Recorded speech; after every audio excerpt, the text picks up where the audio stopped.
Hello दोस्तों, आप सभी का स्वागत है आपके अपने YouTube चैनल टीम विशाल एजुकेशन पर। आज की इस वीडियो में हम प्रागैतिहासिक काल से संबंधित टॉप 30 मोस्ट इम्पोर्टेंट क्वेश्चन करने वाले हैं और ये वीडियो का पार्ट 1 है, जिसमें प्रतियोगी परीक्षा में बार बार पूछे जाने वाले प्रश्न शामिल किए गए हैं। अगर आप किसी भी एग्जाम की तैयारी कर रहे हैं तो ये वीडियो आपके लिए काफ़ी ज़्यादा यूजफुल रहने वाली है। इसलिए वीडियो को आप शुरू से लेकर अंत तक जरूर देखें, क्योंकि हर प्रश्न आपके एग्जाम में काम आ सकता है। तो बिना किसी देरी के चलिए शुरू करते हैं आज के पहले प्रश्न से। प्रागैतिहासिक काल किसे कहा जाता है? इस प्रश्न का राइट आंसर है दोस्तों ऑप्शन बी, जब लिखित साक्ष्य उपलब्ध ना हो। दोस्तों, प्रागैतिहासिक काल वह काल है जिसके बारे में लिखित अभिलेख उपलब्ध नहीं है। इस काल की जानकारी मुख्यतः पुरातात्विक साक्ष्यों जैसे पत्थर के औजार, गुफा चित्र, हड्डियां, जीवाश्म उत्खनन से प्राप्त अवशेषों के आधार पर मिलती है। प्रागैतिहासिक काल में लिपि का विकास नहीं हुआ था और इस काल का अध्ययन मुख्यतः पुरातत्व विज्ञान के माध्यम से किया जाता है। प्रागैतिहासिक काल की जानकारी का मुख्य स्रोत क्या है? इस प्रश्न का राइट आंसर ऑप्शन सी, पुरातात्विक अवशेष। दोस्तों, प्रागैतिहासिक काल में लिखित साक्ष्य उपलब्ध नहीं थे, इसलिए इस काल की जानकारी पुरातात्विक अवशेषों से प्राप्त होती है और प्रागैतिहासिक काल का अध्ययन मुख्यतः पुरातत्व विज्ञान के आधार पर किया जाता है और इस काल के बारे में लिखित ग्रंथ उपलब्ध नहीं है। भारत में पुरापाषाण काल की खोज का श्रेय किसे दिया जाता है? इस प्रश्न का राइट आंसर है दोस्तों ऑप्शन बी, रॉबर्ट ब्रूस फूट को। रॉबर्ट ब्रूस फूट को भारतीय प्रागैतिहासिक पुरातत्व का जनक कहा जाता है। उन्होंने 1863 ईस्वी में तमिलनाडु के पल्लवरम से भारत का पहला पुरापाषाण पत्थर का औजार खोजा था। भारत में पुरापाषाण काल की खोज कब हुई थी? इस प्रश्न का राइट आंसर है दोस्तों ऑप्शन सी, 1863 में। 1863 ईस्वी में रॉबर्ट ब्रूस फूट ने तमिलनाडु के पल्लवरम से भारत का पहला पुरापाषाण पत्थर का औजार खोजा था और इसी खोज के कारण उन्हें भारतीय प्रागैतिहासिक पुरातत्व का जनक कहा जाता है। रॉबर्ट ब्रूस फूट को पुरापाषाण काल के औजार कहाँ खोजे थे? इस प्रश्न का राइट आंसर है दोस्तों ऑप्शन बी, पल्लवरम में। रॉबर्ट ब्रूस फूट ने 1863 ईस्वी में तमिलनाडु के पल्लवरम से भारत का पहला पुरापाषाण काल का पत्थर का औजार खोजा था और इस खोज के कारण उन्हें भारतीय प्रागैतिहासिक पुरातत्व का जनक कहा जाता है। प्रागैतिहासिक काल का सबसे प्राचीन चरण कौन सा है? इस प्रश्न का राइट आंसर है दोस्तों ऑप्शन सी, पुरापाषाण। प्रागैतिहासिक काल का सबसे प्राचीन चरण पुरापाषाण काल कहलाता है। इस काल में मानव पत्थर के खुरदरे औजारों का उपयोग करता था और शिकार और भोजन संग्रह पर निर्भर था और स्थायी निवास नहीं था और खानाबदोश जीवन जीता था। मानव द्वारा सबसे पहले उपयोग किए गए औजार किसके बने थे? तांबा, लोहा, पत्थर या फिर कांसे के? तो इस प्रश्न का भी राइट आंसर दोस्तों हो जाएगा ऑप्शन सी, पत्थर के। मानव द्वारा सबसे पहले उपयोग किए गए औजार पत्थर के बने थे। प्रारंभिक मानव ने शिकार करने, भोजन काटने, खाल उतारने और आत्मरक्षा के लिए पत्थर के खुरदरे औजार बनाए थे और यही कारण है कि मानव इतिहास के प्रारंभिक काल को पाषाण युग कहा जाता है। पुरापाषाण काल के मनुष्य का मुख्य व्यवसाय क्या था? राइट आंसर है इसका शिकार एवं भोजन संग्रह। पुरापाषाण काल के मनुष्य का मुख्य व्यवसाय शिकार करना और जंगलों से भोजन एकत्र करना था। और इस समय कृषि का विकास नहीं हुआ था। लोग खानाबदोश जीवन जीते थे और भोजन की खोज में एक स्थान से दूसरे स्थान पर घूमते रहते थे। पुरापाषाण काल के मनुष्य का प्रमुख निवास स्थान क्या था? राइट आंसर है दोस्तों इसका ऑप्शन बी, गुफाएं। पुरापाषाण काल के मनुष्य का प्रमुख निवास स्थान गुफाएं और प्राकृतिक शैलाश्रय थे। गुफाओं में रहने से उन्हें जंगली जानवरों से सुरक्षा मिलती थी और वर्षा, धूप और ठंड से बचाव होता था। आग का उपयोग सबसे पहले किस काल में हुआ था? राइट आंसर है इसका ऑप्शन ए, पुरापाषाण काल में। दोस्तों, पुरापाषाण काल में मानव ने सबसे पहले आग का उपयोग करना सीखा और आग का उपयोग वह भोजन पकाने, ठंड से बचने, जंगली जानवरों से सुरक्षा और प्रकाश के लिए करता था। भीमबेटका की गुफाएं किस राज्य में स्थित हैं? तो राइट आंसर है इसका ऑप्शन बी, ये मध्य प्रदेश राज्य में है। भीमबेटका की गुफाएं मध्य प्रदेश के रायसेन जिले में स्थित हैं। ये गुफाएं प्रागैतिहासिक मानव के निवास और शैल चित्रों के लिए विश्व भर में प्रसिद्ध हैं और यूनेस्को ने वर्ष 2003 में भीमबेटका को विश्व धरोहर स्थल घोषित किया। भीमबेटका किसके लिए प्रसिद्ध है? स्तूप, शैलचित्र, मंदिर या फिर अशोक स्तंभ के लिए? राइट आंसर है इसका ऑप्शन बी, शैलचित्र के लिए। भीमबेटका अपने प्रागैतिहासिक शैल चित्रों के लिए विश्व प्रसिद्ध है। इस चित्रों में उस समय के मानव जीवन की झलक मिलती है, जैसे शिकार के दृश्य, नृत्य, पशु पक्षियों के चित्र और दैनिक जीवन की गतिविधियां। मध्यपाषाण काल की प्रमुख विशेषता क्या थी? तो इसकी विशेषता थी दोस्तों सूक्ष्म पत्थर के औजार। मध्यपाषाण काल की सबसे प्रमुख विशेषता सूक्ष्म पत्थर के औजार का उपयोग था।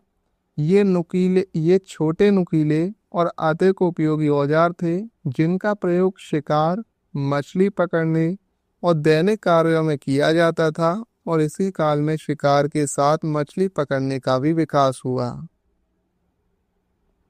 मध्यपाषाण काल के औजार किस नाम से जाने जाते थे? तो इस प्रश्न का राइट आंसर है दोस्तों ऑप्शन बी, माइक्रोलिथ के नाम से। मध्यपाषाण काल के औजार माइक्रोलिथ कहलाते हैं। ये छोटे, तेज और हल्के पत्थर के औजार थे जिनका उपयोग शिकार, मछली पकड़ने और दैनिक कार्यों में किया जाता था। मानव ने कृषि का आरंभ किस काल में किया? पुरापाषाण, मध्यपाषाण, नवपाषाण या फिर लौह काल में? इस प्रश्न का राइट आंसर है दोस्तों ऑप्शन सी, नवपाषाण काल में। दोस्तों, नवपाषाण काल में मानव ने पहली बार कृषि करना प्रारंभ किया। इसी काल में स्थायी बस्तियों का विकास हुआ, पशुपालन शुरू हुआ और भोजन उत्पादन की शुरुआत हुई। नवपाषाण काल को कृषि क्रांति का काल भी कहा जाता है और इस काल में मानव शिकारी से किसान बना। स्थायी निवास का आरंभ किस काल में हुआ? राइट आंसर है दोस्तों ऑप्शन सी, नवपाषाण काल में। नवपाषाण काल में मानव ने स्थायी निवास की शुरुआत की। कृषि और पशुपालन शुरू होने के कारण लोग एक ही स्थान पर बसने लगे और गांवों का विकास हुआ। नवपाषाण काल में दोस्तों स्थायी निवास की शुरुआत हुई और इसी काल में गांवों का विकास हुआ और मानव खाना व दोष जीवन छोड़कर बसने लगा। पहिए का आविष्कार किस काल में हुआ था? तो राइट आंसर है दोस्तों इसका ऑप्शन सी, नवपाषाण काल में। नवपाषाण काल में पहिए का आविष्कार हुआ जिससे मानव जीवन में बड़ा परिवर्तन लाया। पहिए के उपयोग से परिवहन आसान हुआ और मिट्टी के बर्तन बनाने के लिए कुम्हार के चाक का विकास हुआ और कृषि को व्यापार को भी गति मिली। पशुपालन का विकास मुख्य रूप से किस काल में हुआ था? तो राइट आंसर है दोस्तों इसका ऑप्शन सी, नवपाषाण काल में। दोस्तों नवपाषाण काल में पशुपालन का व्यवस्थित विकास हुआ। इस समय मानव ने कुत्ता, भेड़, बकरी, गाय और बैल जैसे पशुओं को पालना शुरू किया और कृषि और पशुपालन के कारण मानव का जीवन अधिक स्थायी और संगठित बन गया। मिट्टी के बर्तनों का व्यापक उपयोग किस काल में हुआ था? राइट आंसर है इसका ऑप्शन सी, नवपाषाण काल में। नवपाषाण काल में मिट्टी के बर्तनों का व्यापक उपयोग शुरू हुआ और इस काल में मानव ने भोजन पकाने, अनाज संग्रह करने और पानी रखने के लिए मिट्टी के बर्तन बनाए। ताम्र और पत्थर दोनों के उपयोग वाला काल कौन सा कहलाता है? राइट आंसर है इसका ऑप्शन सी, ताम्रपाषाण काल। ताम्रपाषाण काल वह काल था जिसमें मानव तांबे और पत्थर दोनों के औजारों का एक साथ उपयोग करता था। इस समय तांबे के औजार बनने लगे, लेकिन पत्थर के औजारों का उपयोग भी जारी रहा। भारत में चावल की सबसे प्राचीन खेती का प्रमाण कहाँ से मिला? राइट आंसर है इसका ऑप्शन बी, कोल्डी हवा से। दोस्तों भारत में चावल की सबसे प्राचीन खेती का प्रमाण उत्तर प्रदेश के प्रयागराज, पूर्व में इलाहाबाद, जिसे कोल्डी हवा से मिला है। यह नवपाषाण काल का महत्वपूर्ण पुरातात्विक स्थल माना जाता है, जहां धान की खेती के प्रमाण प्राप्त हुए हैं। नवपाषाण काल में सबसे पहले किस पशु को पालतू बनाया गया माना जाता है? इस प्रश्न का राइट आंसर है दोस्तों ऑप्शन बी, कुत्ते को। कुत्ता मानव द्वारा पालतू बनाया गया सबसे पहला पशु माना जाता है। नवपाषाण काल में मानव ने पशुपालन का विकास किया और कुत्ते का उपयोग शिकार में सहायता, सुरक्षा तथा साथी के रूप में किया। सबसे पहले पालतू बनाया गया पशु कुत्ता था और नवपाषाण काल में बाद में भेड़, बकरी, गाय और बैल जैसे अन्य पशुओं का भी पालन शुरू हुआ।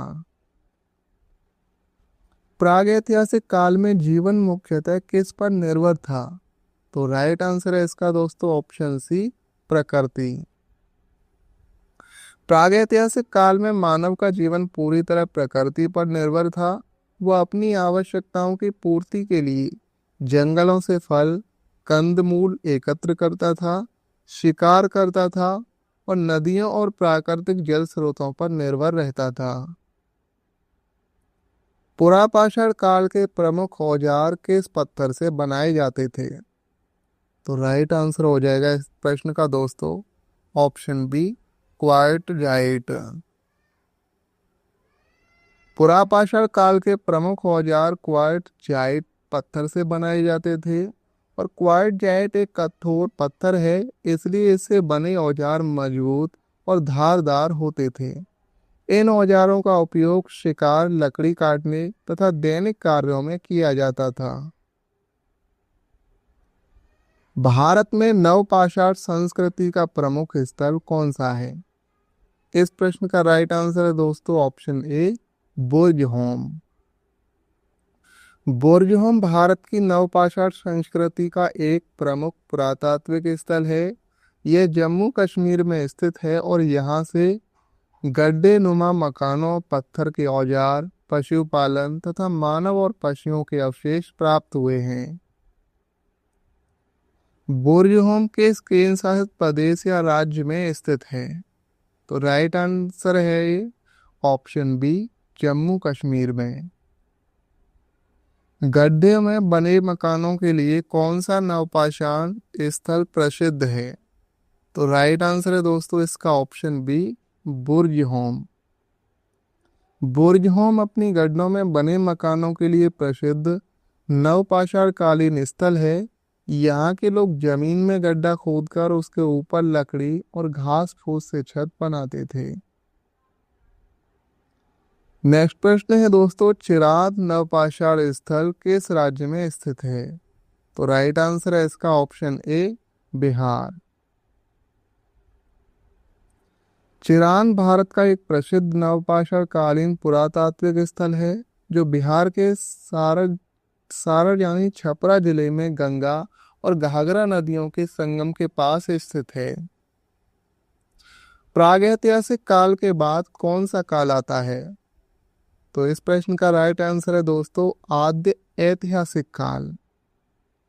प्रागैतिहासिक काल के बाद दोस्तों आद्य ऐतिहासिक काल आता है और इस काल में कुल सभ्यताओं में लिपि का विकास हो चुका था, लेकिन उस लिपि को अभी पढ़ा नहीं जा सका था।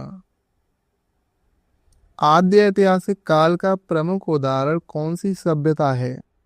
तो राइट आंसर है दोस्तों इसका ऑप्शन बी सिंधु घाटी सभ्यता।